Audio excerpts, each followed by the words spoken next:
ver com o espírito e com Deus. Tudo isso é natural e lógica consequência das leis biológicas imperantes em nosso planeta, isto é, do princípio da luta pela sobrevivência e do respectivo sistema de rivalidades entre indivíduos e grupos. Dado tal ambiente e tal nível de evolução, tudo isso se justifica. O homem espiritual, cujo caso estamos observando, vive, pelo contrário, em outra fase de evolução e, por isso, é governado por outras leis. Disto se seguem dois métodos de ação totalmente diversos. O evoluído, para afirmar uma verdade, põe-se a demonstrá-la raciocinando, apresenta provas para convencer e alcançar uma adesão espontânea, que é resultado pacífico e duradouro. O involuído, por sua vez, põe-se a agredir as outras verdades, acusando-as de erros e, assim, as destrói como rivais, colocando no lugar delas a sua como única verdadeira. A consequência é guerra e incerteza. Aqui vivemos num regime de luta baseada na força das próprias armas. O involuído não sabe fazer outra coisa. Constituirá, neste caso, arma sutil, e por isso não deixa de ser arma, um terrorismo psicológico que se aproveita da fraqueza mental ou do alto grau de sugestão e ignorância das massas. O inferno e os demônios são equivalente psicológico da galera e dos esbirros. O fato de que, no campo espiritual, possa haver valores como meio de convicção para a aceitação de uma verdade, meios coercivos terrorísticos, como o inferno, prova a imaturidade espiritual das massas religiosas, que só entendem os métodos terrenos de persuasão coercitiva. Os resultados que se obtêm são proporcionais a tais processos. Com o da imposição por autoridade e ameaças de sanções, isto é, com o regime da força, mesmo que seja no plano mental.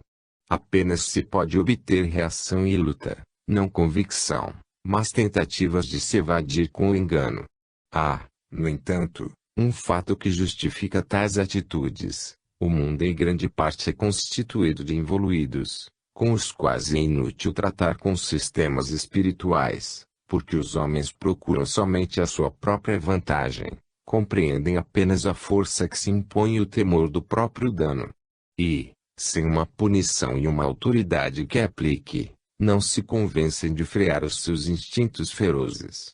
As massas anseiam por fugir das sanções de qualquer autoridade, seja humana ou divina. Eis que o evoluído fica sozinho contra o rebanho e os seus chefes, relacionados a eles e reunidos à sombra dos ideais, em perfeita compreensão e acordo. Tudo isso nada tem a ver com a verdadeira espiritualidade e religião. Mas é o que funciona na Terra, porque corresponde ao nível mental do homem contemporâneo. Cristo pregou amor e paz. O homem continuou a fazer guerras. E, se este chegar à Lua e a outros planetas, armará ali outros conflitos. O próprio cristianismo é feito de uma história de heresias e cismas, num estado de guerra contínuo. Em tal mundo cada ato construtivo acaba em litígio para destruir. Foi, portanto, natural que, neste ambiente, o desejo de nosso personagem de encontrar verdades mais profundas e convincentes provocasse como única resposta a condenação dos seus livros ao índex. As precedentes considerações podem explicar as verdadeiras razões de tais atitudes. Agora podemos compreender como, neste caso, a autoridade tenha pensado somente em se defender, indiferente à sorte do indivíduo condenado. Uma psicologia diversa desta pertence a níveis evolutivos superiores.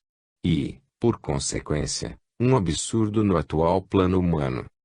Compreende-se agora o erro fundamental daqueles que pretendem reformar a Igreja. A falta de conhecimento desse fato pelo homem é a ilusão de acreditar que ele, de um dia para outro, possa transformar-se. É inútil procurar reformar a Igreja se, primeiramente, não se corrigir o homem, isto é, o material de que ela é feita, sua hierarquia, e seu rebanho. Com o indivíduo atual, mais do que aquilo que se adquiriu até agora, o que é bem pouco, nada se pode obter. Com o homem de amanhã, aquele que a evolução terá levado mais adiante, entre muitos fatores servindo-se também das religiões, poder-se-á conseguir mais alguma coisa. O problema não é de religião com base em verdades reveladas e respectivas organizações hierárquicas, mas de espiritualização por evolução, o que é trabalho biológico muito demorado, fenômeno imenso, de que o homem é mais efeito do que causa, confiado à história, ao tempo, aos golpes tremendos do destino. Este é o caminho das massas. Se algum indivíduo antecipa a sua evolução e, por isso, emerge, isto é assunto que não interessa aos outros, que não pretendem por isso mudar de vida. Porque analisou o fenômeno e compreendeu que não é possível, só com dois braços, mover a inércia de uma montanha. Ele avança sozinho, respeitando a bem decidida a vontade dos outros de permanecerem na retaguarda. Então, ele não deve ser julgado um rebelde, mas um prudente homem de ordem. Estando assim as coisas, não foi culpa da Igreja se, para sobreviver, não teve outra escolha senão radicar-se no mundo como poder terreno, como organização hierárquica sobre bases econômicas, como autoridade dominando o seu rebanho, porque, sem usar os métodos do mundo, não poderia alcançar supremacia sobre ele. Para melhor compreender esta conduta e ver mais em profundidade os aspectos deste grave problema, observemos agora mais de perto a origem e a estrutura da Igreja e da autoridade. Quais são as origens da autoridade, a sua função, o seu significado nas suas várias formas? Pode-se tratar de progenitores, educadores, ministros de Deus, professores, superiores hierárquicos, burocratas, patrões, diretores, chefes de qualquer gênero. Em todos os casos se encontra uma posição constante de domínio de uma parte e de sujeição da outra. Misturados, mas em luta entre si, temos, de um lado, a organização hierárquica, que representa o modelo de coordenação dos elementos em unidade orgânica, princípio do sistema, e do outro, o dualismo entre superior e inferior, o qual representa o tipo oposto, do antissistema, de antagonismo entre elementos que se contrapõem como rivais. Eis que o princípio unitário em que se expressa a tendência da evolução para a organicidade, em direção ao sistema, fica poluído pelo princípio oposto, anti-unitário, emergente do antissistema, que tende à cisão. Explica-se assim, como é contraditório o fato de que as tentativas de unificação em nosso mundo se façam usando a força, princípio desagregante, separatista, excitando reações e produzindo antagonismos. Sucede que todo impulso em direção ao sistema é freado por outros, resíduos do antissistema ainda não superado, os quais, em vez de tenderem para a unificação, dirigem-se para o seu emborcamento, com a luta, na cisão. A universalidade unificada, sob a direção de um só chefe, foi sempre o grande sonho, ambição imensa, em política como em religião, desde o Império Romano ao de Carlos Magno, ao Islã, ao catolicismo, ao comunismo. Acontece que a construção unitária é sempre corroída interiormente pelo princípio oposto, da revolta, que procura despedaçar aquela unidade. Isto é que nos mostra a história, e só com estes conceitos podemos compreendê-la.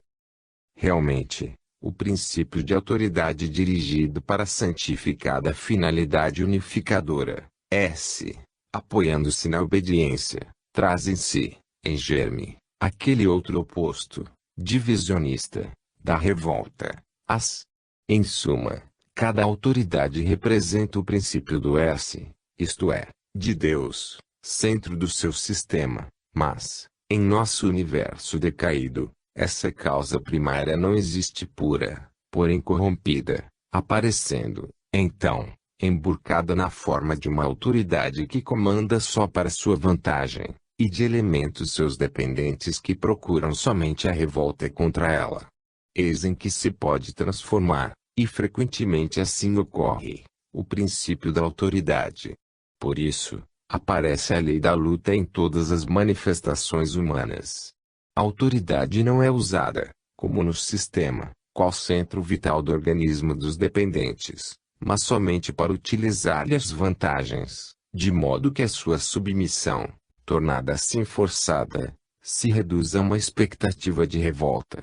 Isto é lógica e fatal consequência do fato de que, em nosso mundo, sob o princípio altruísta, unitário, colaboracionista do sistema, prevalece aquele oposto, egoísta, separatista, individualista, do antissistema. Implantado o processo da vida segundo o método da luta, não se pode fugir às consequências que dele derivam. Ambos os termos se põem a lutar, cada um pela sua sobrevivência. É um estado de guerra, ao lado do mais forte, porque venceu, se tornou autoridade, para defender e reforçar a sua posição de comando, ao lado do mais fraco, por isso se encontra em situação dependente, para procurar, em sua legítima defesa, libertar-se de uma autoridade que não é ajuda e, sim, peso, a fim de destruí-la, logo que esta perca a força sobre a qual apoia todo o seu poder. Num regime de luta, a autoridade pode significar uma forma de agressão contra a liberdade dos dependentes, que essa autoridade é naturalmente levada a limitar, porque, segundo foi colocado o problema, eles não são seus colaboradores, mas seus rivais. Num sistema de cooperação, tal limitação deveria resultar de um recíproco reconhecimento de direitos e deveres, por livre consentimento e convicção de ordem, para vantagem comum. Mas, dado aquilo que é o homem, ela tende a reduzir-se à imposição forçada, o que produz a sua correspondente reação.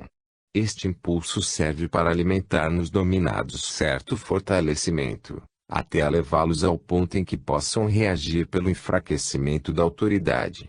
Entretanto, mesmo durante a espera, aquela imposição serve aos súditos para aprender alguma coisa, porque lhes ensina a evadir-se de qualquer maneira, com a hipocrisia e mil outras astúcias, para poder sobreviver da forma menos mal possível. Quem não tem a força defende-se com o engano. E esse engano constitui-se num trabalho mental, por ínfimo que seja, proporcionado à capacidade do evoluído e que serve para desenvolver-lhe a inteligência. Para o evoluído isso já é uma conquista, exigência que a vida faz a todos, ainda que ao nível de cada um. A luta tem sempre uma função criadora, levando o fraco a fortalecer-se, o ingênuo a tornar-se astuto, o ignorante a fazer-se sapiente. A sobrevivência é condicionada e a evolução é o prêmio deste esforço. Quanto mais baixo é o nível de cada um, tanto mais caro se deve pagar o direito à vida.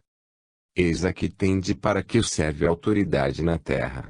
Para excitar, com a opressão, a revolta dos súditos, constrangendo-os a desenvolver qualidades que ainda não possuem, o que constitui a benéfica ação evolutiva para sua vantagem. Quase soa escândalo reconhecer tais verdades. Mas não vemos que neste mundo cada autoridade, uma vez bem instalada, tende ao abuso, com que se compensa quem fez o esforço de conquistá-la. E não vemos igualmente que ao abuso costuma seguir-se uma reação revolucionária que acaba destruindo aquela autoridade, substituindo-a por outra, que, por sua vez, tende a novo abuso, terminando em outra revolução. Mas assim todos trabalham e aprendem sem trégua, e a evolução jamais para. Na sabedoria da vida tudo se torna um meio salutar para evoluir. E para isso que serve esse jogo de comando e de obediência num mundo inferior sujeito a regime de luta. É assim que, com os métodos do as, se consegue subir para o esse, e o próprio mal colabora para a ascensão em direção ao bem. É assim que, a força de injustiças de todos contra todos, da autoridade contra os seus súditos e destes, na revolta, contra aquela, consegue avizinhar-se da justiça. Deste modo, seres ignorantes das leis da vida as aplicam inconscientemente, corrigindo-se reciprocamente dos seus erros. Constrangidos pelos impulsos opostos, Vão cometendo erros cada vez menores, passando de um estado de injustiça a outro de justiça cada vez mais completo. Gradualmente, a autoridade torna-se cada vez menos agressiva, e os seus súditos se tornam cada vez mais obedientes. Os dois termos contrários aproximam-se cada vez mais um do outro, educando-se mutuamente, compreendendo-se, aprendendo a conviver, numa posição de luta e de sofrimento cada vez menores. Sucede que, quando os dependentes, impulsionados pela opressão da autoridade, são obrigados por reação a fortalecer-se e, então, podem fazer valer os próprios direitos, ela faz-se generosa, mais razoável, mais justa e entra mais facilmente em acordo. Quando os subordinados se tornarem bastante astutos, de modo que não se deixem mais enganar, ela abandonará o método da hipocrisia, agora contraproducente, e se fará mais sincera e honesta. Entretanto, pelas referidas razões, ao mesmo tempo em que a autoridade passa a ser mais condescendente e honesta, também os seus subordinados, que, então, são menos obrigados a se defender para sua sobrevivência, podem ficar mais respeitosos para com ela. Como consequência, ocorre que quanto mais eles se tornam assim, tanto mais a autoridade, que por isso é menos forçada a lutar contra eles para sua sobrevivência, pode fazer novas concessões a favor deles, porque agora é para ela menos perigoso. É evidente que quanto mais as massas são conscientes e menos rebeldes, tanto maior liberdade se lhes pode conceder sem o perigo que dela abusem. Então, quanto mais a autoridade for leve e transigente, tanto mais os seus subordinados poderão ser obedientes, porquanto agora o comando daquela não é para os oprimir, mas para ajudá-los, já que ela está a favor da vida deles e não contra. E assim sucessivamente. De tudo isto se deduz que a sabedoria vai encontrar, automática e gradualmente, a solução. Mas, enquanto cada um dos dois termos não reconhecer o direito de vida é parte contrária, esta o defenderá com todos os meios. E nem a autoridade, nem dependentes terão paz, até que aquele direito seja plenamente respeitado. A solução está em chegar a um acordo, mas não, como se faz hoje, lutando para se sobrepor reciprocamente. É a tendência ao abuso de uma das partes o que constringe a outra, que não quer suportá-la em seu prejuízo, a reagir para detê-la. Nestas condições, é inevitável um regime de ataque e defesa. Até que a sobrevivência de um esteja ameaçada pelo ataque do outro, em vez de ser garantida pelo reconhecimento do direito próprio à vida, haverá luta, porque fica de pé o motivo da oposição dado pela necessidade de defender-se contra um inimigo. Basta que este se torne amigo, para que o caso seja resolvido. Nem se pode resolvê-lo de outra maneira, a não ser chegando a um estado de justiça, isto é, de reconhecimento dos recíprocos direitos e deveres. É o abuso de um lado que faz nascer a reação do outro. Suprimido um, desaparece o outro. Como se pode notar, há todo um jogo de reciprocidade, de ações e reações. Começa-se com a imposição e acaba-se pela compreensão. Começa-se com a força e termina-se pela justiça. Começa-se com a guerra e finda-se pela paz. Assim funciona a vida. De tais princípios a própria Igreja nos oferece hoje uma aplicação. Ela usou os métodos de opressão por toda a Idade Média. Hoje que, pela maturidade mental dos fiéis, tais métodos se tornaram contraproducentes e se compreendeu que, dadas estas novas condições, a fé não se afirma oprimindo, mas convencendo. A Igreja abandonou a técnica dos anatemas e condenações, concedendo no último concílio maior liberdade de consciência. Mas isso pôde suceder só agora quando séculos de opressão impulsionaram a inteligência a desenvolver-se, a fim de tornar-se independente, de maneira que hoje não é mais aceito cegamente só por princípio de autoridade. O problema da autoridade passou a ser o da emancipação e da liberdade, porque, ao conceito de autoridade dominante, veio juntar-se da libertação da sua dependência. É assim que em nosso mundo a liberdade é concebida como uma revolta contra o poder e não como um ato de pacífica coordenação no seio da ordem de um Estado orgânico. Eis que imensa distância separa o conceito de liberdade pelo evoluído, conforme o as, do outro, pelo evoluído. Segundo S. Neste segundo caso, a autoridade não é, como no primeiro, uma imposição do mais forte para sua vantagem e em prejuízo do mais débil. Quando isto acontece, se é poder político, ela pesa sobre o cidadão, se é poder religioso, sobre o fiel, mas, quando o cidadão se fortalece pelo número e pela organização, então o Estado democrático, como agora, com a pressão do comunismo, faz-se justo e respeitador dos direitos do cidadão.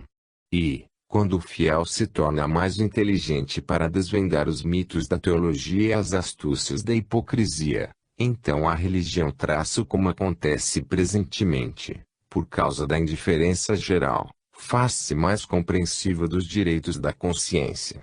Eis através de que o jogo de forças se realiza o progresso neste terreno e como se passa, gradualmente, da fase imposição que constringe a obediência àquela de adesão convicta e espontânea. A força de fatigantes tentativas para se expandir um à custa do outro, autoridades subordinados acabam reconhecendo os direitos da parte oposta, aprendendo a arte da convivência pacífica. Vivemos numa sociedade na qual, mesmo que se pregue o amor pelo próximo, o vizinho é quase sempre, pelo menos potencialmente, um inimigo, e aquele amor não se pode chegar senão quando cada um impõe amor ao semelhante, ou seja, com o cumprimento dos próprios deveres e o respeito pelos próprios direitos. No atual baixo grau de evolução do ser humano, não se pode obter mais. Hoje, ainda se concebe a vida com a forma mental do antissistema, isto é, como um individualismo separatista colocado na desordem. E a liberdade é concebida como um direito à revolta para cada um se impor sobre todos. No futuro, a vida será concebida como a forma mental que se aproxima sempre mais do sistema, isto é, como disposição de cada um na ordem coletiva, e a liberdade, como dever de obediência dentro do trabalho comum de cooperação para o bem social. Assim se compreende porque hoje a palavra liberdade é ainda o grito das revoluções, revela o instinto de luta e é sinônimo de revolta. Isto prova que o poder, muitas vezes, reduz-se a uma forma de opressão da qual o oprimido defende o seu direito à vida. Explicase também porque hoje ainda domina tal conceito de liberdade. Esta é a história dessa e todas as emancipações. Começa-se com a opressão e acaba-se pela libertação, que pode ser do proletariado contra o capitalismo dos ricos, da mulher contra a prepotência do macho, das consciências contra o dogmatismo e a intransigência religiosa, etc. Cada liberdade não só deve ser conquistada, mas também representar o cumprimento de um justo direito, sem cair no abuso. Se a luta não se concluir com a justiça, mas com outra injustiça, esta provoca a reação do prejudicado. Então, a luta continuará até que se encontre o justo equilíbrio. O involuído atual ainda entende por liberdade não só a revolta contra a opressão para obter a justiça em seu favor, como também uma vitória sobre o opressor para vingar-se e oprimi-lo, alcançando, deste modo, apenas outra injustiça. Assim, invertendo-se somente as partes, quando se realiza esse mesmo trabalho, fica-se sempre no ponto de partida, porque a injustiça, causa da desordem, permanece. Então, a série de revoltas pela liberdade e justiça, não acaba mais. Enquanto triunfar o egoísmo e se procurar somente a própria vantagem, expoliando o próximo o direito à vida, continuará em cada um a luta para defendê-la, e o problema não será resolvido.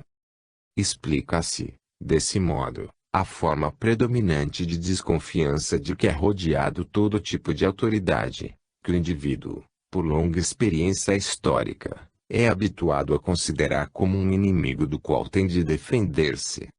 Foi assim que nasceu a luta contra o governo pela evasão fiscal, a fim de eximir-se dos deveres do cidadão. Nos países católicos, onde mais dominou a Inquisição, nasceu o hábito da blasfêmia, e outros mais. Quando as várias partes do organismo social estão em luta, ele não pode funcionar. O estado de guerra contínua não permite construir, porque o trabalho maior que absorve todas as energias é a guerra, não só aquela entre povos, mas entre indivíduos, corpo a corpo, em cada momento e movimento. É um enorme peso de inconsciência coletiva sobre todos. Somente a força de suportar os dados e as penas a que conduz tal estado, é que se chegará a aceitar o absurdo do sistema atual e se poderá alcançar o da colaboração, fazendo cada um a sua parte por especialização de funções e coordenação de atividades. Mas quantas dores serão ainda necessárias para que o homem chegue a admitir uma coisa não tão lógica e evidente? A esta nova posição se chegará, quando a autoridade compreender a sua superioridade de comando não como um direito, mas como um dever para com os seus subordinados, e estes entenderem a sua obediência como colaboração, e não como subserviência, quando a autoridade der o exemplo de assumir o esforço maior desta colaboração, e os subordinados se sentirem, por isso, obrigados, no interesse comum, a fazer o outro tanto. Contudo, a iniciativa deve partir da autoridade, que está mais no alto e comanda. Quando, entretanto, ela pensa só em si, os seus dependentes têm o direito de fazer o mesmo, e, então, tudo se corrompe. Nesta nova posição a autoridade, sem se impor, encontra a espontânea obediência, porque esta não significa a sujeição ao seu egoísmo, mas a adesão à sua ordem, que convém seguir. Então, essa autoridade não é um inimigo que desfruta, mas um amigo que ajuda. Para ela não serão mais inimigos os seus dependentes, e estes não terão nela mais um inimigo. Em vez de um montão de rodas, inutilizadas na sua desordem, teremos uma máquina que trabalha e produz, gerando bem-estar para todos. Hoje o mundo está carregado de malhas produzidos por ele mesmo no passado. É necessário anulá-los à força de inteligência e retidão. Trata-se de um trabalho de reabsorção coletiva que exige a cooperação de todos. Mas nenhum de nós quer fazê-lo e espera que o vizinho faça primeiro. Esses males formam uma massa enorme, e ninguém, cooperando, quer tomar a sua parte para destruí-la. A colaboração será o único modo para conseguir isso. Ao contrário, cada um procura julgá-la em cima do outro, a fim de salvar a si próprio. Assim, ela cai sobre todos e ninguém escapa. Todos nós gozamos fraternalmente o belo inferno que construímos com as nossas mãos. Por tudo isto se vê como é inexorável a lei que impõe devamos suportar as consequências das próprias ações. O que semeamos devemos recolher. Ficamos, assim, encadeados a este estado de guerra, mesmo que ele nos atormente. E são inúteis os nossos belos planos para fugir dele. Todos desejam o desarmamento, mas quem o fizer em primeiro lugar será morto. Quem não é forte, por não estar armado, não tem direito à vida, sendo, portanto, ridículo pensar que se renuncia a armar-se por um princípio de paz. Procura-se, portanto, esmagar o vizinho, de modo que ele não possa reagir. Esta é a paz que se alcança com tal sistema. Eis qual é o verdadeiro opressor, a nossa involução, a montanha de abusos acumulados no passado, a forma mental que procura continuá-los, o egoísmo, o instinto de domínio, a injustiça, com os quais se formaram os nossos hábitos de vida e se saturaram no passado as nossas instituições. A verdadeira revolta pela liberdade deveria ser contra este opressor. É desse peso que o homem deve emancipar-se, se quiser alcançar resultados sérios. A sublevação deveria ser contra a baixeza de nossa própria natureza. As outras revoluções, salvo pequenas alterações, deixam mais ou menos tudo como estava e reduzem-se a uma mudança de ocupantes nas mesmas posições e com os mesmos defeitos. para continuar a fazer as mesmas coisas. É por isso que as revoluções não resolvem, voltando sempre a limpar onde não se consegue fazê-lo nunca.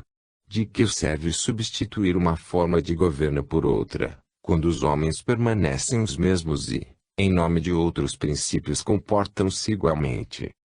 Esta nova revolução, ninguém a quer, nem a faz, porque não é dirigida contra as culpas dos outros, mas contra as próprias. Ela não é feita assaltando, roubando, matando, porém, pedindo satisfação à própria consciência. Ela não é feita para conquistar direitos, exigindo justiça dos outros para sua vantagem, mas reconhecendo e cumprindo seus deveres, exigindo justiça, em primeiro lugar, de si mesmo com sacrifício pessoal. Como tudo é interdependente. Falar de autoridade nos levou a tratar de liberdade, emancipação, revolução, para acabar por explicar o verdadeiro significado delas em relação aos mais altos fins da evolução. Sem dúvida o homem chegará a realizar essa outra substancial revolução, que terminará por substituir todas as outras ainda formais com que o homem de hoje se deleita. Mas quantas dores serão ainda necessárias para poder chegar a compreender como deve ser feita e como adquirir a inteligência e a coragem para enfrentá-la e realizá-la? Quantos vencedores de revoluções, que por sua vez se tornarão depois tiranos, deverão ser mortos, em nome da mesma justiça pela qual eles mataram os seus opressores? Que cadeia de débitos, em nome do mesmo ideal, repetidos pelo mesmo tipo de homem, para alcançar o mesmo objetivo, acabar no mesmo abuso, provocando a mesma reação proveniente de nova revolução. Assim ela caminha, lenta e dolorosa, ficando o homem encadeado ao duro esforço de percorrê-lo. Mas tais são as leis da vida. É assim que estas funcionam para os que se colocam em posição emburcada, contra elas, embora acreditem, na sua inconsciência, ser possível não provocar reações, nem dever suportar tais consequências. É um fato que a tendência moderna é a de passar de um tipo de autoridade, entendida como meio de domínio imposto, que se torna a fonte de revolta por parte dos dependentes, a outro tipo entendido como meio de coordenação com a finalidade de colaborar, o que, pelo contrário, é fonte de convivência pacífica. Passa-se assim de um sistema de opressão a um sistema de compreensão recíproca, da inimizade à concórdia, da luta à unificação, o que significa um regime utilitariamente muito menos danoso e mais proveitoso. Tudo isto é o produto natural da evolução. Aqui observaremos agora a passagem do velho ao novo estilo de vida. Trata-se de uma diferente orientação devido à constituição de uma nova forma mental, o que leva em cada campo a conceber e, portanto, a fazer as coisas diversamente, fato que desloca toda a estrutura de nossa vida individual e social. Em substância, trata-se de um salto evolutivo em frente para afastar-se ainda um passo do as e avizinhar-se do esse. Trata-se de um reordenamento do caos, de uma reaproximação na cisão do dualismo, de reabsorver o separatismo na unificação, de uma pacificação no universal regime de luta, de superar o estúpido regime de agressividade destrucionista, próprio do primitivo, para chegar àquele mais inteligente e proveitoso amor construtivo, próprio do evoluído. A grande e nova construção dos nossos tempos é o organismo coletivo. E para chegar a este resultado que as relações sociais hoje estão mudando de forma. Antigamente baseavam-se em dois princípios, autoridade de um lado, obediência do outro. Estávamos na era do patrão e do servo, da força de um lado e a hipocrisia do outro. Assim cada um tinha construído a sua própria arma de ataque e defesa, necessário porque vivia num regime de luta. Hoje, pelo contrário, tende-se a basear as relações sociais sobre princípios diversos, colaboração entre autoridade e súditos, isto é, autoridade concebida como função social para o bem coletivo, a qual quem lhe está submetido espontaneamente adere pelo seu próprio interesse. Hoje, em lugar da autoridade que se impõe pela sua força, do servo que deve obedecer e, portanto, procura fugir-lhe com escapatórias e mentiras, de um sistema de guerra baseado em tais armas. Existe uma tendência aos acordos claros, para se chegar a um método de sinceridade e pureza, e paralelamente a uma maior consciência de ambas as partes, dos próprios direitos e deveres. Esta maturação de forma mental que conduz a um novo modo de conceber a vida e com isso as relações sociais, é o resultado da evolução acelerada, no momento decisivo de sua curva. E é assim que as relações sociais são sempre mais disciplinadas com a recíproca compreensão e justiça, em vez de serem estabelecidas, como no passado, por imposição do mais forte, e como tal, usando todos os direitos contra o mais fraco que só tem deveres. Hoje, a tendência é de regularizar aquelas relações sociais com uma definição dos recíprocos direitos e deveres, procurando-se completá-la por meio do diálogo representado com palavras e fatos, choques, abalos, adaptações e acordos que se estão desenrolando como fenômeno de grande importância na atualidade, com tendência a alcançar uma posição biológica mais evoluída, aquela que através da superação do atual estado de luta, realiza uma fecunda convivência pacífica. Para se ter uma ideia do que foi a forma mental no passado, basta observar o modo pelo qual, na religião, o homem concebia Deus que, nas classes menos espiritualizadas, continua ainda a concebê-lo.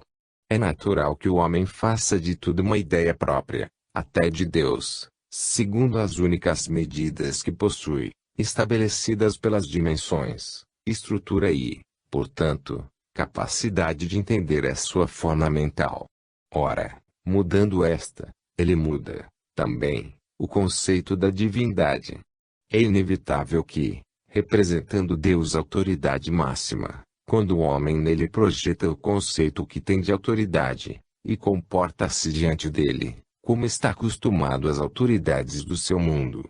Assim a ideia de Deus é concebida pelo comum dos fiéis, semelhante à do servo para com seu patrão, paralelamente àquela que o súdito faz do seu governo. A mulher deve ter do marido que manda, os filhos do pai, os alunos do mestre, os dependentes dos seus superiores, significando a autoridade do Estado, marital, paterna, disciplinar, etc. A posição de um lado é a de submissão, do outro a de comando. Essa relação de domínio e dependência responde a uma natural graduação de poderes segundo as próprias capacidades e, numa sociedade de seres conscientes e honestos, pode constituir a base de uma hierarquia sã. Mas infelizmente vivemos num mundo de tipo oposto, isto é, baseado na rivalidade e na luta. Segue-se, então, que essa diferença de posições não gera coordenação, mas revolta e atrito. Dominando o tipo evoluído egocêntrico, que detém a autoridade, busca somente a vantagem própria contra a do rival a ele submetido, e ao contrário, quem lhe é submetido compreende a obediência como uma derrota, contra a qual é necessário defender-se para não permanecer vencido. Eis que quem vive neste nível evolutivo concebe as relações entre o homem e Deus, como as que existem entre dois impulsos opostos e interesses inimigos, isto é, entre quem quer impor-se e quem procura rebelar-se, entre quem exige obediência, porque é o mais forte, e quem não pretende submeter-se só pelo fato de ser mais fraco. É assim que o homem, não podendo conceber seja o que for senão com a sua forma mental, entende as suas relações com Deus semelhantes às que existiam entre escravo e senhor. Explica-se, então, a comum atitude psicológica que se costuma ter de Deus.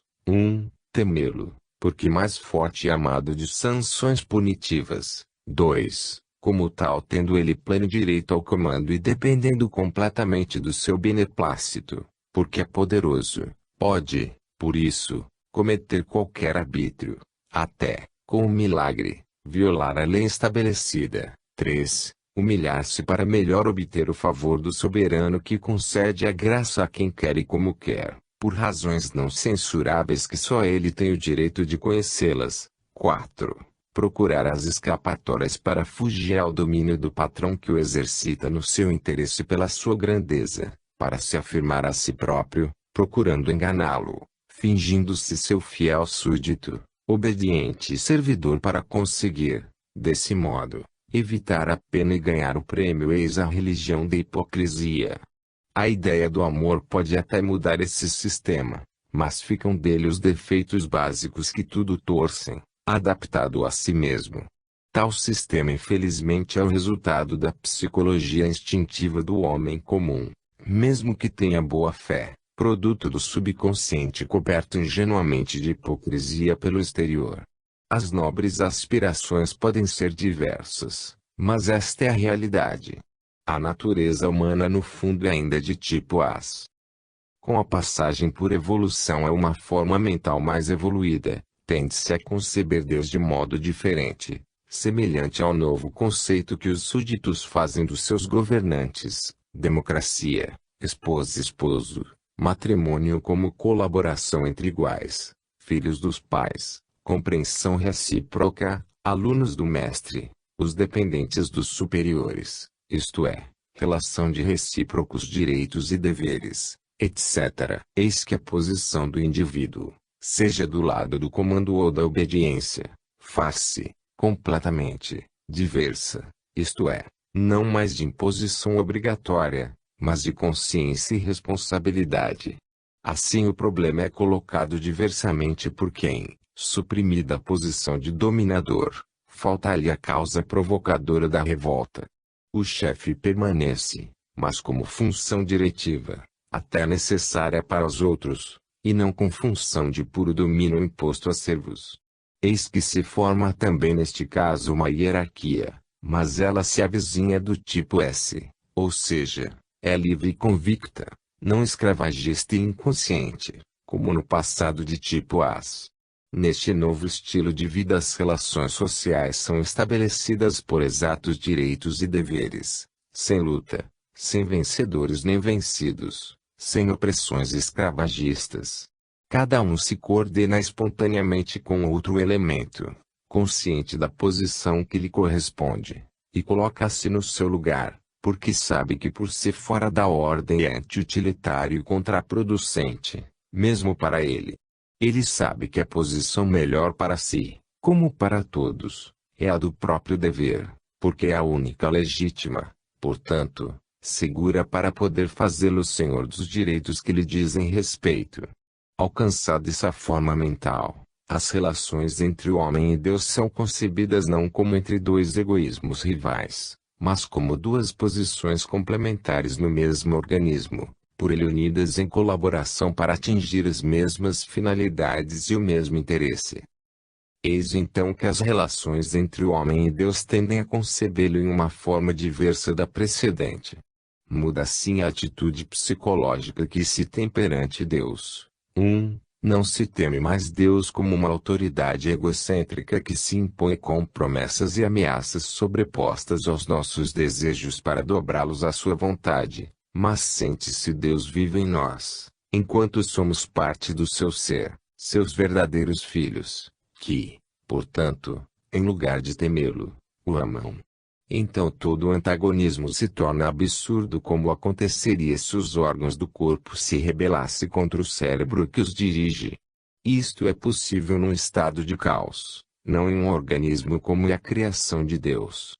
A desordem pode existir somente para os seres que ainda gravitam em direção ao As, isto é, um estado de revolta. 2. O indivíduo não vive no arbítrio do beneplácito de um Deus, que pode tudo, mesmo fazer qualquer desordem, arbitrariamente, mas é dirigido por uma lei, que é o próprio Deus, é o seu pensamento e a sua vontade, lei por ele estabelecida, feita de normas conhecidas, em que ele é o primeiro a ser-lhe fiel, sujeitando-se somente àquilo que ele mesmo fixou, porque era necessário fixar para que cada ser tivesse a garantia dos efeitos, de modo previsíveis, a cada ato seu, vivendo não num sistema de nebulosidade e de mistérios, mas de clareza e sinceridade, 3. O humilhar-se é necessário para que quem deve vencer o seu próprio orgulho, mas não existe objetivo para quem tem consciência da sua posição e nela se coloca livremente sem pensar em superá-lo.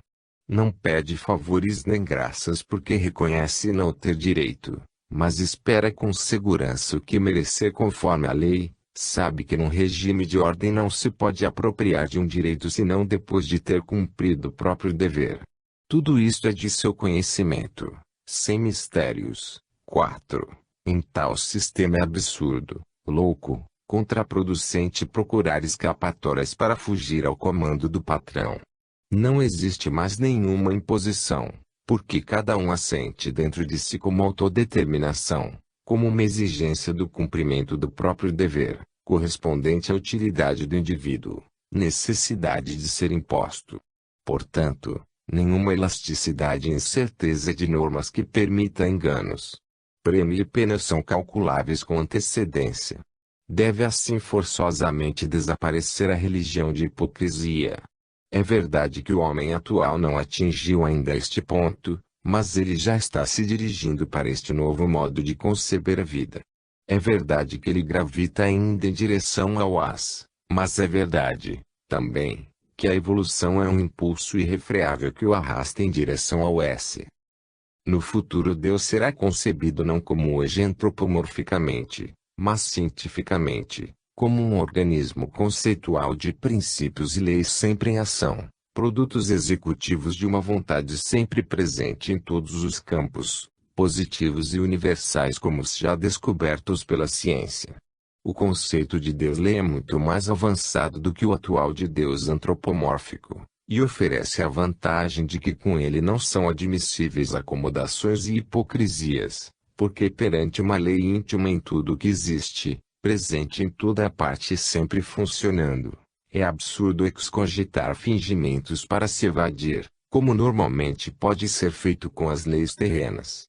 A tendência atual é de se crer livre das leis e da sua disciplina, porque está perdendo força a mitologia do cristianismo que fixava as normas da conduta humana.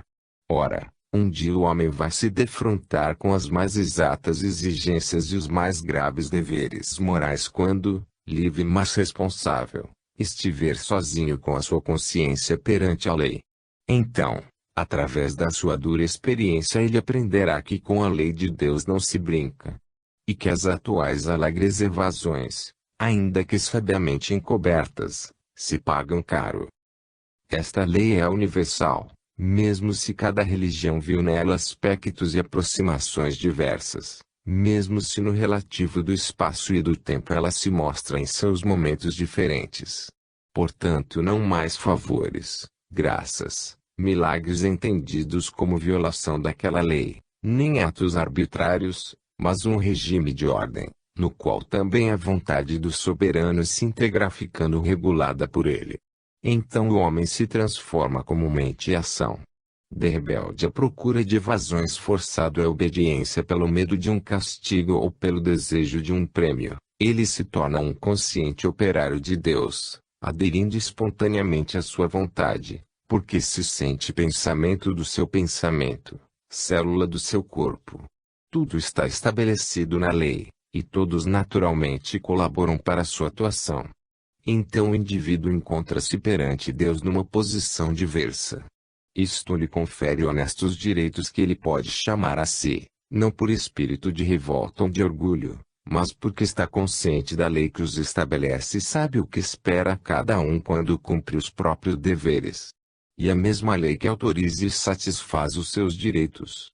Esta é a técnica de um sistema mais avançado do que o atual, de ordem, isto é, evoluído em direção ao S. Assim o homem é elevado de dignidade porque conduzido a um estado de consciência mais profunda, mas precisamente por isso obrigado a uma mais exata observação da lei.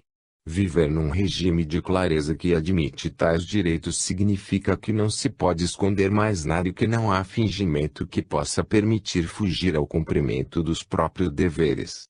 Não mais palavras mais fatos, não mais tentativas de propiciar-se o favor por intercessão, a recomendação do amigo, mas apenas o real valor do mérito e das obras realizadas.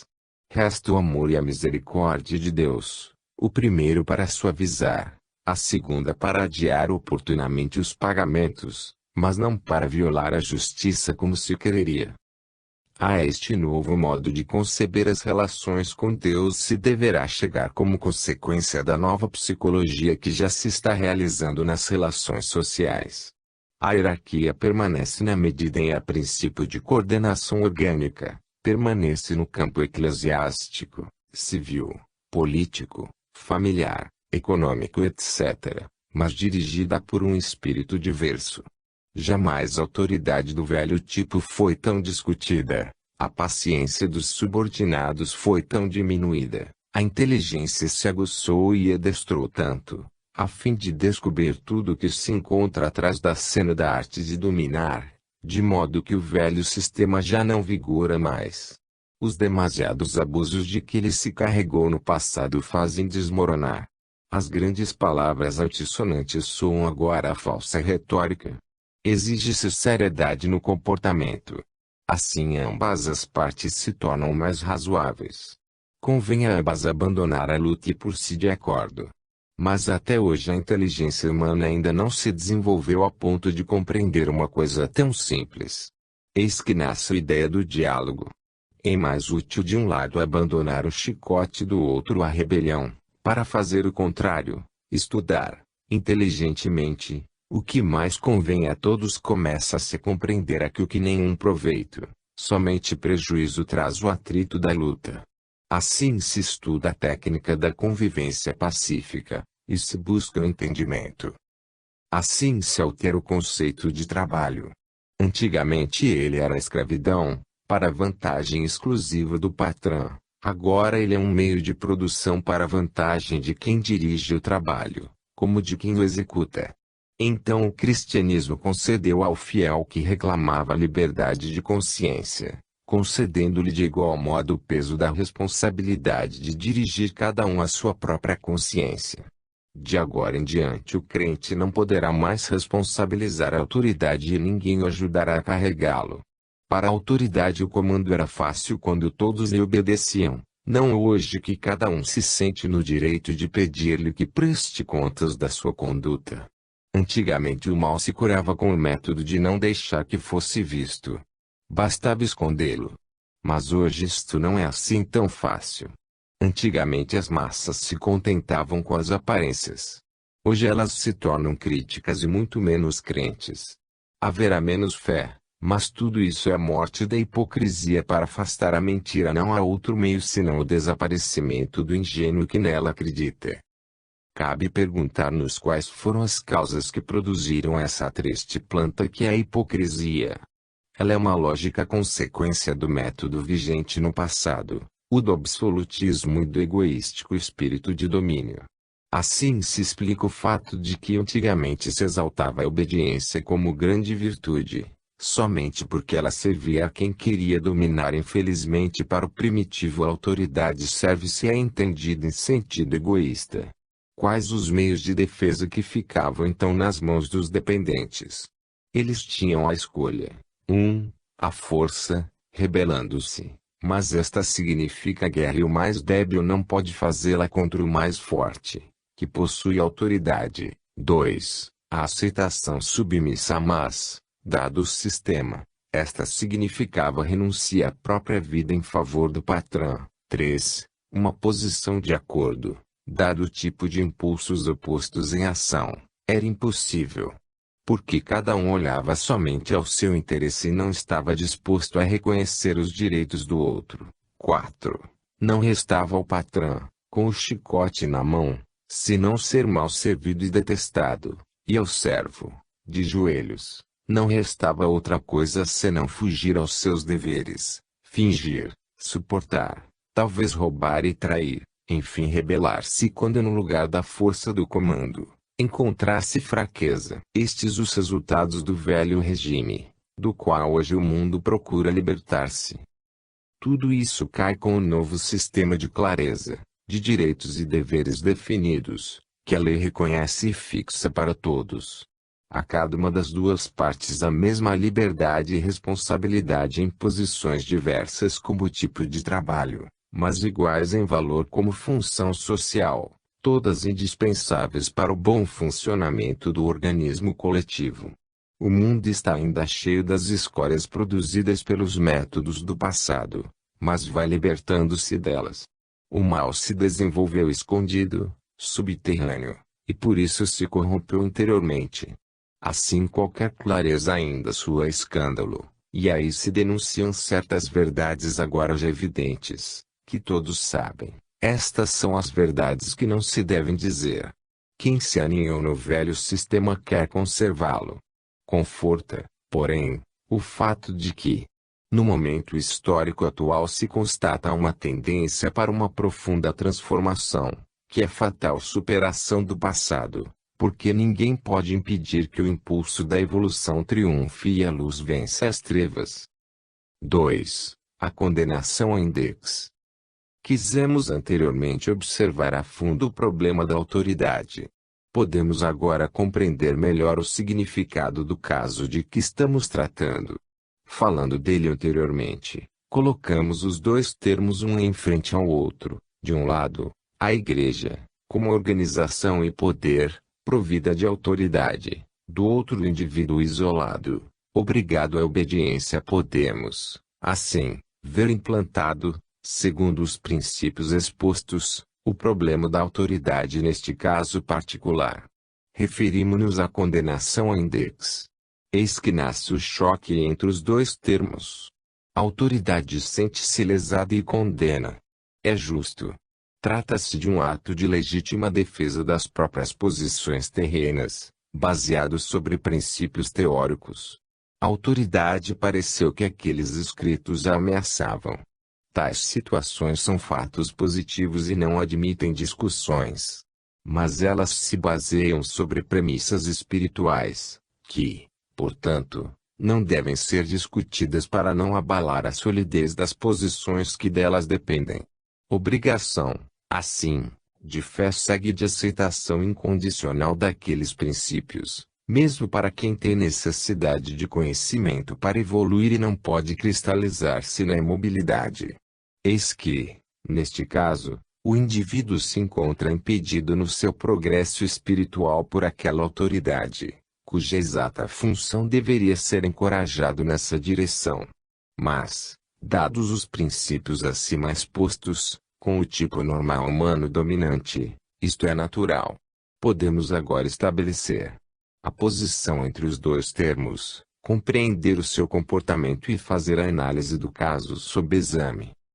A posição desses dois termos é a seguinte: a autoridade, pelas razões mencionadas, sente-se no direito de proibir a pesquisa que põe em discussão aqueles princípios. Mas é exatamente o trabalho dessa pesquisa que conduz ao desenvolvimento espiritual do escritor condenado. Ora, proibindo a autoridade a pesquisa, paralisa tal desenvolvimento, que representa o objetivo da instituição que ela defende e que consiste na realização de suas finalidades espirituais, lançando a culpa sobre um sincero investigador da verdade. Com isso ela comete o pecado de sufocar a espiritualidade, contradizendo-se e renegando o seu fim maior. Observemos agora o termo oposto. Perante a autoridade que procede assim, tem o indivíduo o dever de obedecer. Surge subitamente o problema de consciência. Ele apela para Deus. Mas vimos o apelo não ser aceito pela autoridade, porque não pode admitir que outro tribunal superior decida sem ela, servindo-se de outros intermediários para transmitir sentenças que podem, inclusive, ser contra suas normas. Diante do perigo e da ameaça, nasce a legítima defesa. A autoridade não proíbe sua pesquisa para o desenvolvimento espiritual, mas é contrária aos contatos diretos e livres da alma com Deus. Então, em sã consciência, deve-se ainda obedecer. O indivíduo sente-se paralisado no campo espiritual, próprio daquela autoridade, que, segundo os princípios que lhe são específicos, deveria, ao contrário, encorajá-lo a trabalhar naquele sentido. Pode ele, colocado contra a sua vontade nestas condições, renunciar à sua vida espiritual tão criadora, sacrificando-se neste ponto fundamental do seu ser, para prestar obediência a uma autoridade fazendo o oposto do que deveria fazer, e que, para não ser incomodada, procura deter em vez de encorajar os crentes no caminho da espiritualidade. O problema pode ser colocado em outras bases, o que vale é o princípio de legítima propriedade, segundo o qual cada